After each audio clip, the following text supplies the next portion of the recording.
Okay, great. Looks like we've got enough people here. So I'm just going to welcome everyone to this first On the Couch for the year. My name's Dana Nikenpour and I'm Head of Industry Partnerships here at RMIT Online. And yeah, we're here to discuss career shifts and navigating change with you all. But before we get started, I'd like to acknowledge the people of the Woiwurrung and Boonwurrung language groups of the Eastern Kulin Nations, on whose unceded lands we conduct the business of the university. I respectfully acknowledge their ancestors and elders, past and present. And I'd also like to acknowledge the traditional custodians and their ancestors of the lands and waters across Australia where we conduct our business. So thanks for that. And again, thank you everyone for joining us today on this panel discussion. Today with us, we've got Cathy Mattiussi, Senior HR Business Partner at Adobe. So she brings extensive experience leading HR strategy and policy in global organisations, including Adobe, Yahoo, Seven and Optus. So really great to have you here, Cathy. Also Stephanie Hooppell, Principal Success Manager at Slack. So Stephanie's gone through a career change herself, moving from management consulting into customer success about a year into the pandemic. And so she's going to give us some really good insights, learned insights about making career shifts and using skills interchangeably. And then we have Karen Katz, Director of KK Consulting and board member at Girls in Tech Australia. So Karen works across the spectrum of HR needs for her clients. She does everything from career coaching through to writing people, policy and executive team building. And I mean, being a board member of Girls in Tech is passionate about the empowerment of and development of women in the technology sector. So thank you so much for all of you for joining us. And I'm just going to start with a question that will help us to get to know you a little bit and hopefully share a bit of your own experience. Yeah, just want to know, what is the best advice that you've been given about a career transition that you've made yourself? Stephanie, yeah, do you want to kick off? Yeah, sure. No worries. Thank you so much, Dana, for the introduction, and obviously great to see and meet everyone here today. Best advice that I think I've been given is really around mentors and the importance of having a mentor and having someone maybe outside of your direct manager, especially when you are looking at something like a career shift, maybe finding who could help kind of support you with maybe networking, reach outs, and kind of mentoring you through that process, I think is some really important advice that I've been given. Great. Cathy, do you have any insights for us? Yeah, I think similar to Stephanie, I was going to say networking. I think, getting exposure to the area that you're interested in through as many conversations as you can have, whether that's on the side of the football pitch at your child's sporting sport, whether it's your neighbour, whether it's a colleague or a person that you used to work with, or whether it's the person in the role that you want internally, is just to have those conversations and try and keep those relationships up, because you never know when they might come in handy. Fantastic. And Karen, what about yourself? I think that is extremely valuable advice from both Cathy and Stephanie. What I would add to that is, don't be afraid to fail fast. So commit with your whole self. It's okay if a change isn't for you, but you can't do that kind of thing half-heartedly. Hiring managers know when you're not all in. So go hard, or go hard or go home. It's just a bit cliched, but it's very true. When I'm looking at a hire, give me someone with less experience who's got a fire in their belly and who's going to commit to something 100% over someone who's got some experience but doesn't love it and isn't going to give it all of themselves. Yeah.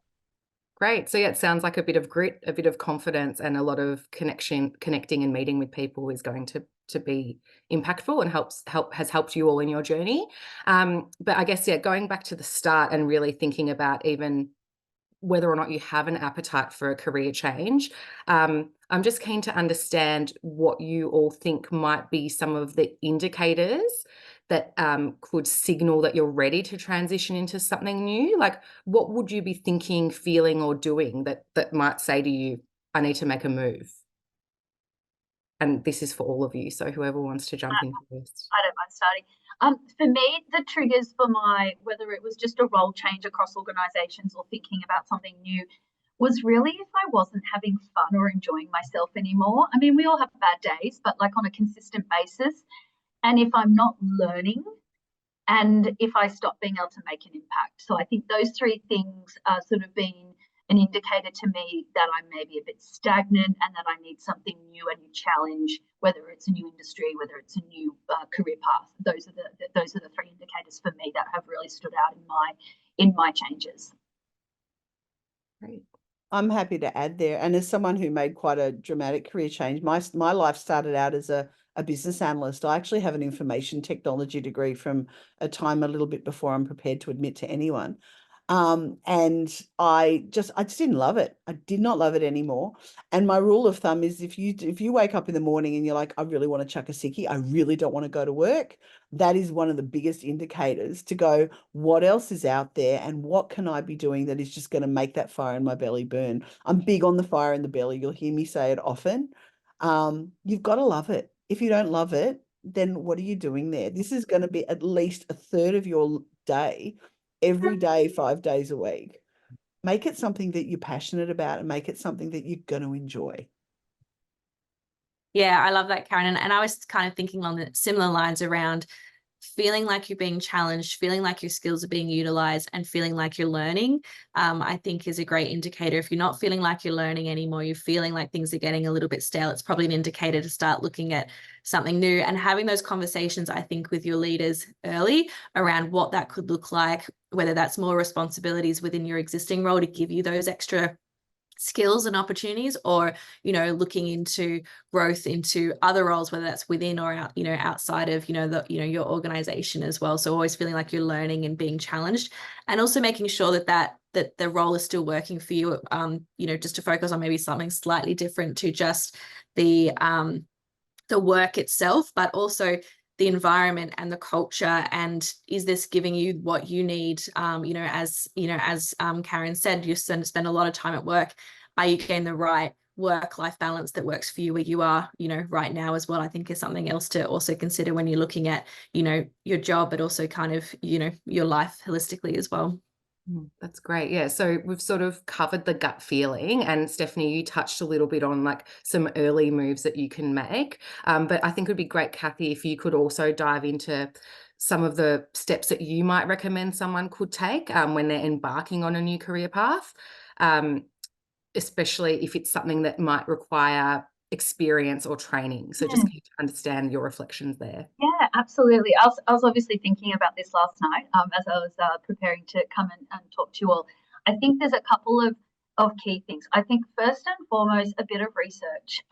As I said before, like talk to as many people as possible about your interested area, neighbours, parents at your school of your children, people you used to work with. Check out LinkedIn, see who works in that area or the businesses that you might want to work in, and go and have coffee. So you're firstly starting to get a flavour for what that new path might look like. Focus on your transferable skills, thinking about, many jobs have very core skills that go across everything, whether it's communication, influencing, negotiation, project management, things like that. See which ones would apply to your area of interest, and then try and gain experience, whether it's specifically a qualification. Some roles and some businesses obviously require that, but if it's anything else, you might be able to look internally, whether there's a stretch project you could take on in a different area of your business to get a little bit of experience, whether you could collaborate with someone who does the job or in the field that you would like to look at going, whether you could do a job rotation or shadow them, mentoring like Stephanie mentioned earlier. These are all possible ways to just gain a bit more exposure and a little bit of experience before you then try and maneuver yourself into a role. Then when it comes to moving into a role, if you can at all look at something internally in your existing employer, it is much easier to take those leaps of faith with a person who's proven from a cultural fit perspective, who has relationships internal to your current employer. If that's not possible, then yeah, you might need to go back a little bit, do some more training, and then come in a more entry-level position, but it really does depend on the specifics of it. That's great.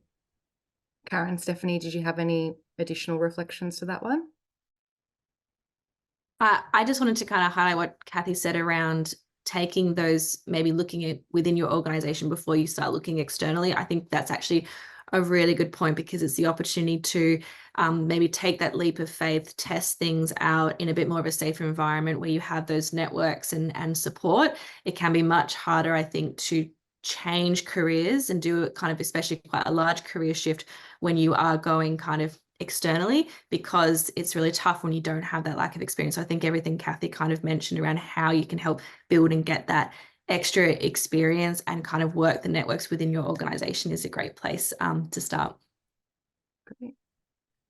I guess it's funny actually, a friend of mine's son came over the other day and he said he just wanted to talk in general. I mean, he's doing engineering and I wouldn't know engineering if it bit me on the backside.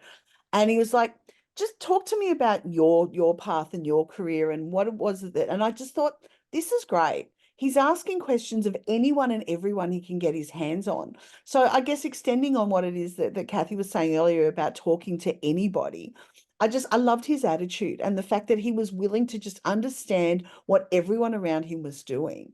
I mean, the old cliche that the jobs that are going to be around in 5 years' time don't exist yet. And, this kid is absolutely primed for something like that because he's curious and he asks a lot of good questions, takes it in and goes, right, well, what can I do with that? Because he's got a set of excellent skills. I mean, he was one of those extremely high achievers at school. This kid can do anything and he's prepared to find out what anything looks like. And I think that being curious and understanding what is out there is really important. I do say, however, just because it exists and just because it's sexy and exciting doesn't necessarily mean it's going to be for you. So explore. And as I said earlier, don't be afraid to fail fast. Go hard and have a look at what's out there. Explore it, but do it with passion. Great. Thank you. Yeah, it sounds like a bit of grit is going to be really meaningful during a transition. What about for people who don't actually know what they're interested in, but they know they need a change? So sort of not sure about what field they should explore. What type of guidance would you offer them? Are there any booming industries? Like I know you sort of just suggested to be cautious about trends, but keen to understand if there are any industries or shortages in certain roles or sectors that people could explore or consider. Well, it's interesting, actually. I mean, trends are one thing, needs and genuine roles out there are another. I mean, there's stuff that comes and goes very quickly, but like things like cybersecurity, as an example, that's not going anywhere in a hurry. And there is demand left, right, and center for that. And that is only going to get bigger. As the threats get bigger, particularly against larger organizations, they're going to need more and more support in those areas. You have a look at what some of the banks are doing in that area. And the number of people that they have protecting our money, that's not going away. I mean, clearly AI now and in the future, that is just evolving and is going to be in high demand. The other one that I think is going to get bigger is data-driven marketing and socials. As that starts to, has taken over our world, and certainly with the generations that are coming through now and the way that they depend on them. I mean, gone are the days where you put an ad in the Age for when you were advertising for a role. You don't even need to use formal channels. Informal channels will work really well there too. The other one, which is completely different to those, is teaching. There is so much demand for teachers and we need lots more and we need good ones.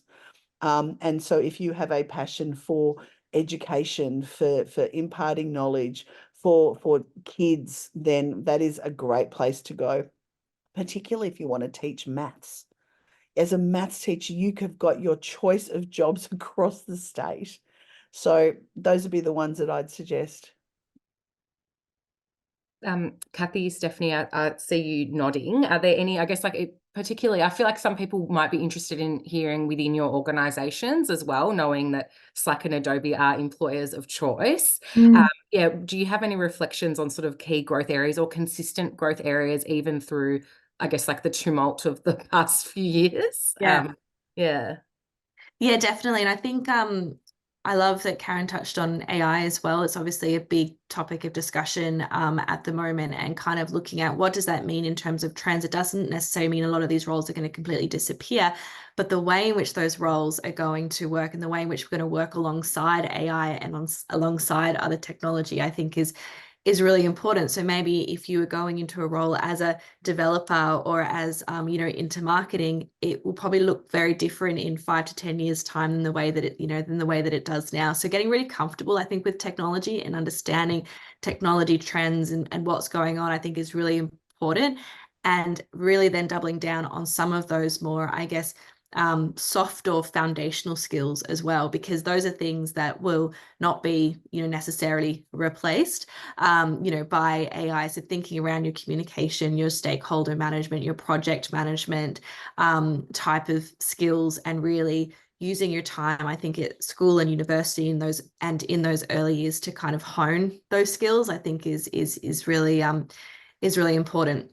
Over the last, I think, 12 to 18 months, we've seen a lot of disruption in the tech industry. We've seen, a lot of redundancies and layoffs. Those have obviously been very much, in, front and center in the news, but we are seeing a change in that as well. So technology is definitely an amazing place as well to be and to look. And we are seeing, a real move and uptake now in hiring and roles, etc., in the tech space, which is really exciting.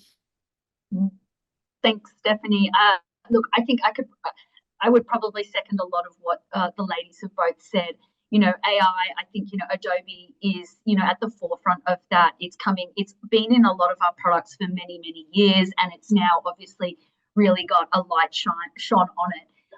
And I think, to your point, Stephanie, to get really comfortable with it, it's going to be like one of those skills that's on your resume back in the day that said, I'm proficient in Office.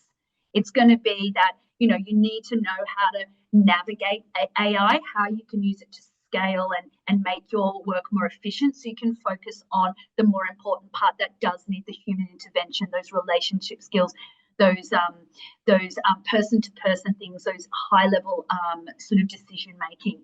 So I think, that's just something I would add. And yeah, trends versus things that are important. Yeah, I mean, look, the government is always posting stuff around where the skill shortages are. So if you're interested in where that is, and you're still early in your career, or you're willing to go back and really invest in a new career path from that sort of grassroots area, you can find out that data around what's in high demand and where are our skill shortages. Great, thank you. We are going to learn a little bit more about the audience now with a poll. So we'll just launch it shortly. I'm keen to know what industry the audience is most interested in moving into or seeking a promotion in, and we'll talk about those results in a moment when they come through. But in the meantime, we've sort of talked about that, I guess, getting your instincts together and understanding where you're at, sort of discovering and navigating the change, and also transferable skills.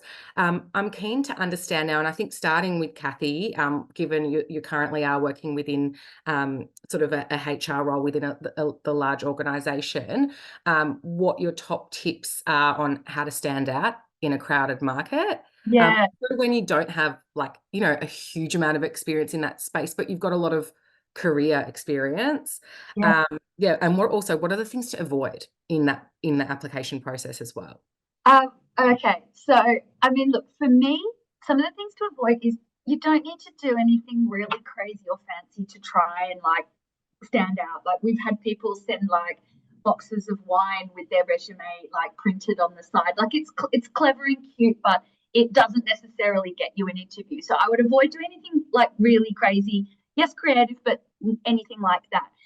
For me, it probably goes back to that networking, but particularly referrals. So my sister-in-law is currently looking for a role, and I said to her, literally, map out the companies you want to work for. If you're seeing an ad, go and find out if you see anyone you know who's worked within that organization, have coffees. Go and connect with individuals. If an organization like Adobe is getting literally thousands of applicants per role, the best way to stand out is actually to get someone to go, hey, do you know, I've got a candidate for you. So, putting out those connections. And I think the best way to do that, you do need to keep a bit of a longer term approach, is to actually keep up relationships. Don't burn bridges. And do the same for others. Pay it forward. If you're going to help somebody out in their career, making a connection, doing something like that, then, you know, you're more likely to have that favor returned to you. It may not be immediately, but, you know, be a good human in that respect. I think that is key, because those referrals are absolutely golden. You know, there's plenty of statistics that show that a candidate who's been referred is a more successful employee for you. They ramp better, they produce better results, they fit in better culturally. So it's on everyone's, you know, in everyone's best interest to go that route. So that is my biggest tip in how to stand out. Great. And Karen and Stephanie, do you have any other reflections on that?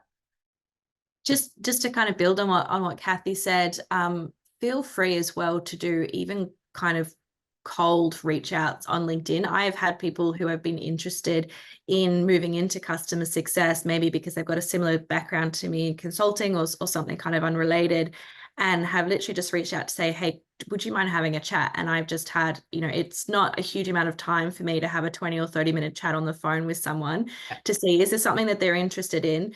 And obviously, you know, as like, we also want to be getting the best people who are motivated and, you know, to Karen's point, have that kind of fire, you know, in them as well. And those are the kinds of people you do want to be, you know, supporting. So I absolutely pick up the phone and have chats with people, even if I don't have a direct connection to. So don't be afraid, I think, to do those, you know, cold reach outs, even beyond kind of your network as well. I agree with both ladies. I think that that's really important. Further to Cathy's point, a lot of these larger organisations have a referral program or a bonus that employees can get if they refer someone who is hired. So anyone you know, or anyone who you know who knows someone in that organisation, is a really good leverage, you know, someone you can leverage to actually get in there, because those are the resumes you look at first. Now, 100%. I used to work for one of the big four, and, you know, resumes that came in from people who worked there always went to the top of the pile. And as both of the other ladies have said, they're getting thousands upon thousands of applications. And yes, we look at all of them, but the ones that get priority are the ones that someone who works there says, you know what, I think this would be a really good addition to our organization. So absolutely leverage your network and build your network. Every opportunity you have, build your network. I'll give you the example. When I found out I was going to be working with both of these ladies on the panel, first thing I did was send them a LinkedIn connection, right? Build your network. That's how it is that you get your foot in the door at other organizations. Yeah, the role of community and coffee, it's a significant one in the career transition, it sounds like. So this is the next question is about resumes, which, like, I feel like just generally scanning LinkedIn, I noticed that this was quite a big topic, like a controversial topic around what the relevance of a CV is these days. So we've got here that in a recent survey by Test Gorilla, it was reported that 70% of respondents stated that skills-based hiring is more effective than relying on resumes. Is the traditional resume dead?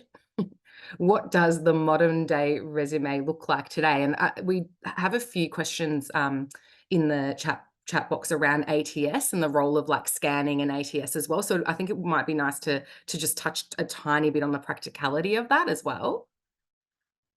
So I guess I'll jump in there. The resume can't be dead just because of the way that the world works at the moment. As you know, when we talk about thousands of applications coming in, it's your first impression. Like it or not, it's your first impression in like a traditional hiring market. You'll have a number of startups that'll ask you to do something completely different from a resume. And it's great if you have the time to be able to go through that. But larger organizations don't have that time. So the resume is your first point of call. Resumes should be short and sweet and to the point. They don't need to be war and peace. And it's really important that you just give the highlights. If I'm interested in your highlights, then I'm going to give you an interview, and that's when we're going to have a serious conversation. You don't need to tell me everything that you achieved line by line. I'm not going to read it. I'll be perfectly honest with you.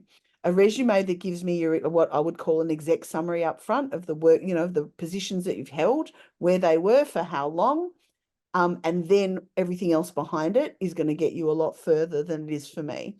Now, that being said, it's not one size fits all. You know, if you've got a whole stack of skills, make sure that your resume is tailored to the position you are applying for. Right? One size does not fit all. It's really, really important to know that. And I don't mind a little bit of color. Chuck a bit of color in there, make my day, brighten up my screen.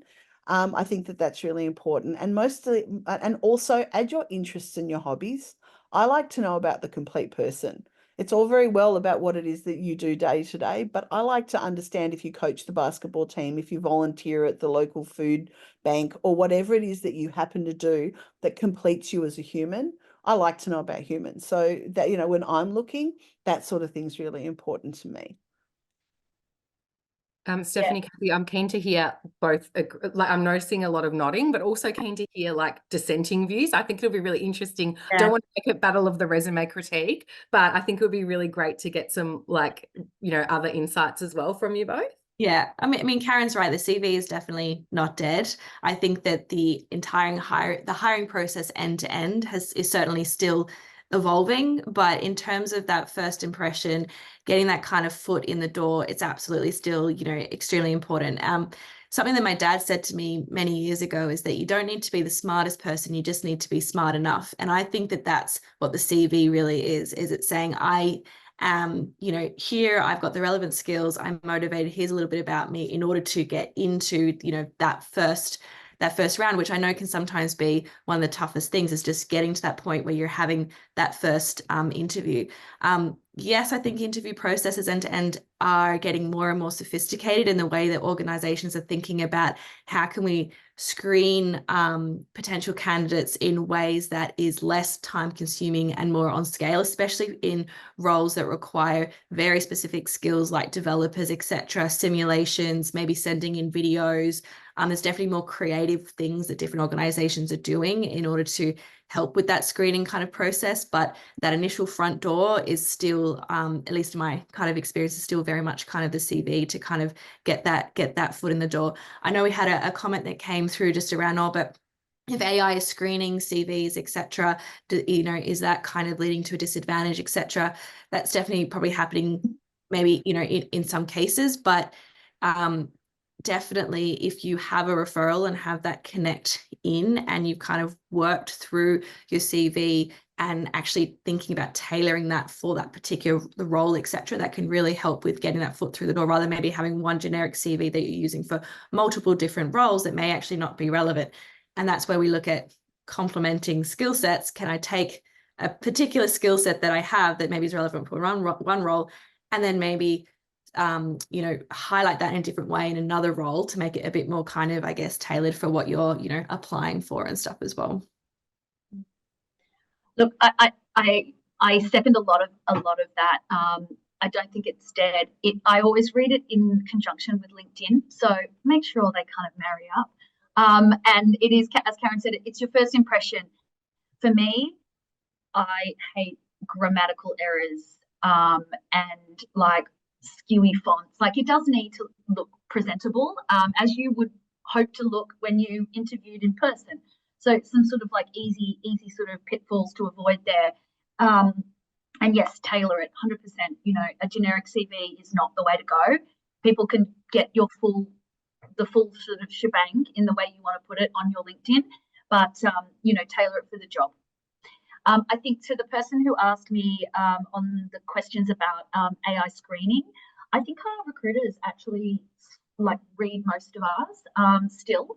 Yes, I think that is an area where you can really see an opportunity for AI to play a role, but I think people are still very cautious about that potential disadvantage, potentially missing great candidates if we get it wrong. So right now, that's not something we're using heavily. So we do have people reading through those thousands.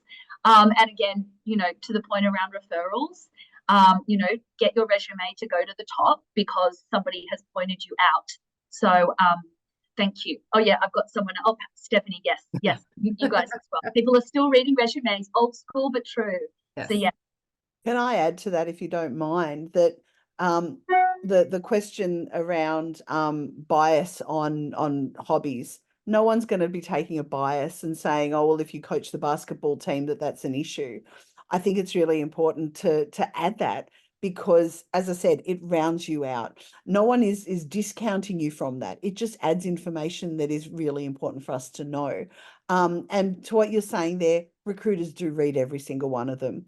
When you're talking about AI screening things out, that's why you tailor your CV to ensure that it comes through and tells the story that is relevant to the role that you're applying for. I mean, when I'm looking through, I'm looking for skills that are going to align to the role that you've applied for. If they're not there, then I'm not going, then you don't qualify. And if you've got all sorts of other stuff in there, that's great, but it needs to be applicable to the role that you've applied for, or at least understandably transitions in. Great, thank you. And that's I feel like that's really comprehensive detail on the application phase, and I guess pulling an application together.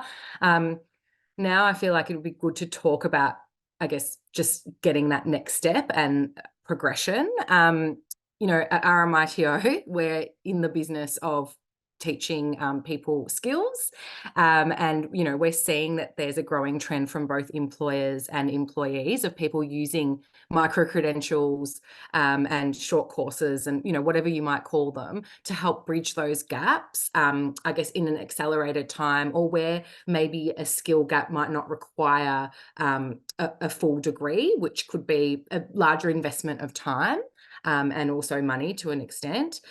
So I guess, Stephanie, I'm keen to understand, starting with you, like when you're looking at applicants and people looking to make a change, how do you recognise these types of qualifications? What value do you see there? You're just keen to get your reflections, and then from the wider group.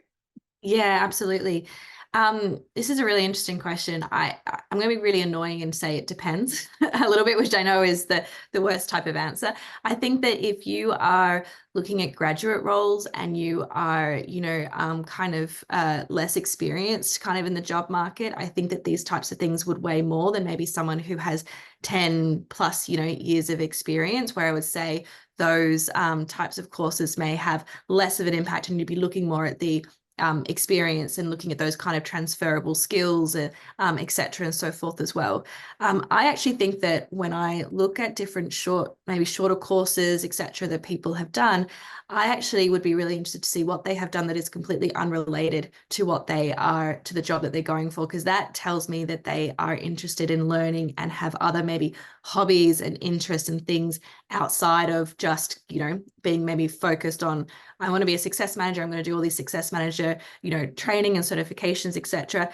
That can be great. And maybe if it's down to two, you know, different candidates and everything's looking really, you know, quite similar, that might, you know, weigh into the conversation. But I'm really interested to, what are you learning and studying that's maybe completely outside and maybe even kind of unrelated, you know, to that, or again, might have, I guess, a complementing skill set, but doesn't have to be directly related to, you know, to the job that you're joining. And it really helps ensure, are you someone who is really, I guess, well-rounded and, you know, interested and curious, you know, about kind of learning and growing kind of more generally.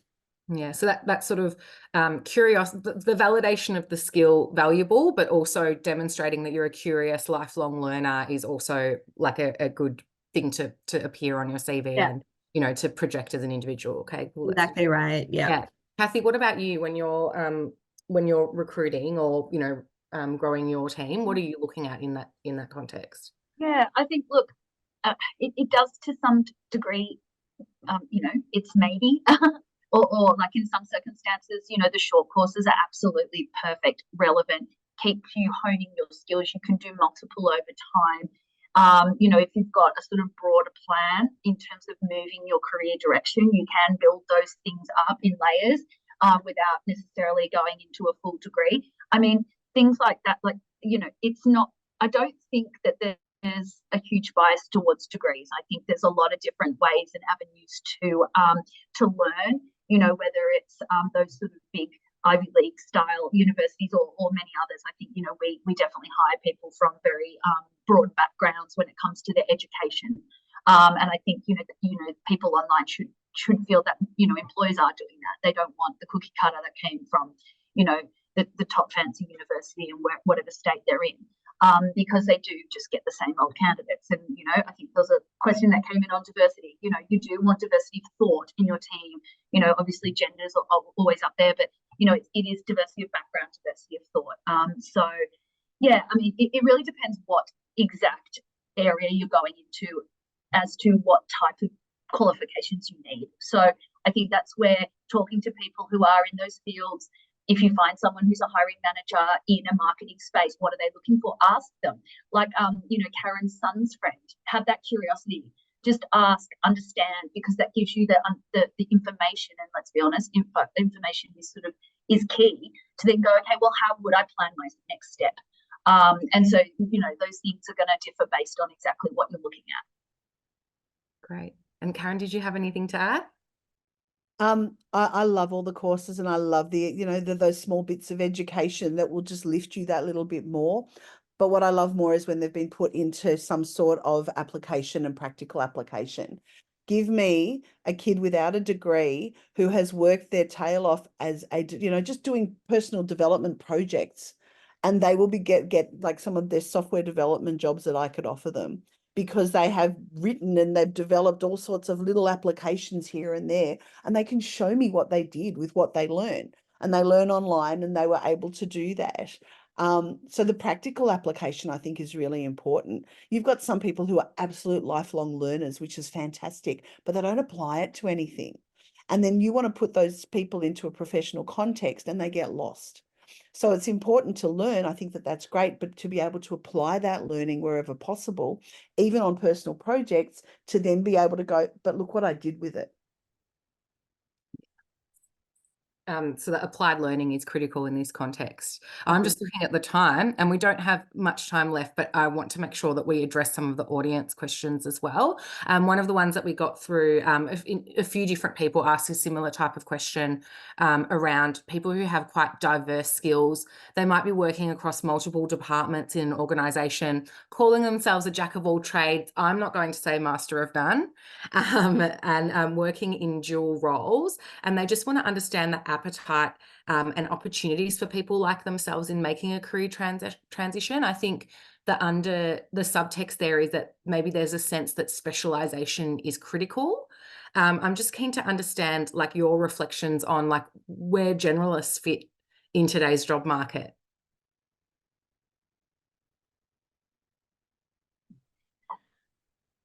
I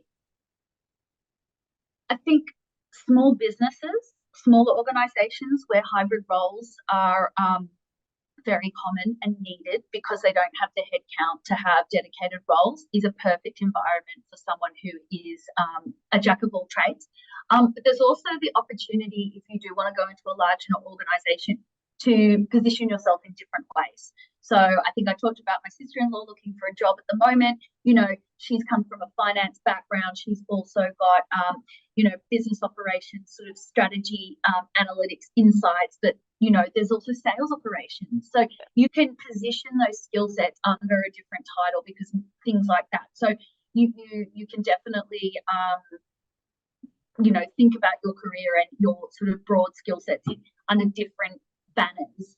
But then if it is something that you're really passionate about, having that broad role with the diverse different, you know, tasks and duties and things like that, the smaller organizations or organizations with a few hundred versus a few thousand is probably a good place to go, because that's where you'll get those sort of really meaty roles that have a bit of everything. Great. Yeah, I think just to add to what Cathy is saying, I think being a generalist or being obviously a specialist, there's I think pros and cons of both, right? So if you are a specialist with a skill set, often it's really hard to then move out of those fields and, you know, and into different areas and make those kind of career changes. And you really have to really focus on those kind of transferable skills. And then similarly as a generalist, it can then be a good thing, because to Cathy's point, I think it's a great idea to look at, well, all of those foundational skills that you have, how could you then say, well, you know, I've got great project management, teamwork, critical thinking, I'm adaptable. Well, actually, with all of those skills, I think I'd be a great success manager, or, you know, working in marketing or working in sales or whatever that, you know, could potentially look like. It actually, in some ways, there's advantages to that as well, as long as you can really show how you demonstrate those transferable skills and how you would then apply those into that, you know, more specific role. So I think that there are pros and cons of being a generalist or, you know, or a specialist, depending on what you're, you know, where you're wanting to go kind of in your career as well.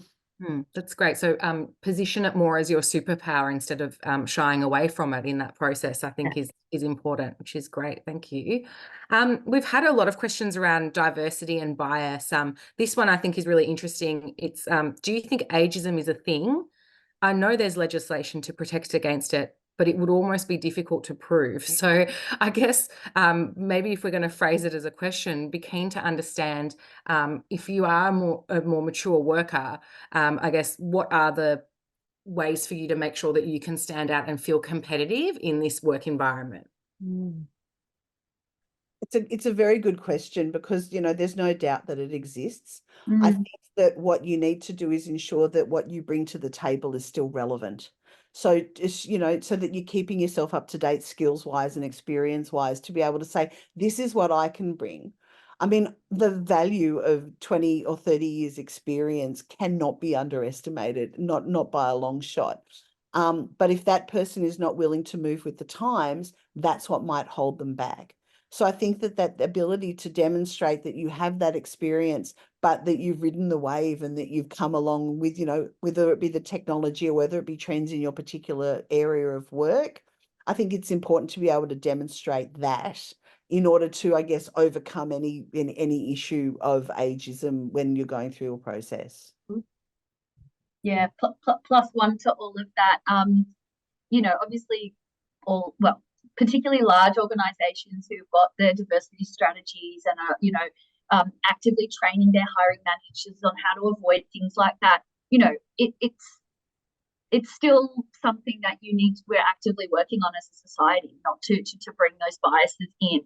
So to Karen's point, pardon me, you know, you need to demonstrate your growth mindset, that you're resilient, that you move with the times, that you've got the sort of like the values of the company, you know, are transferable as well.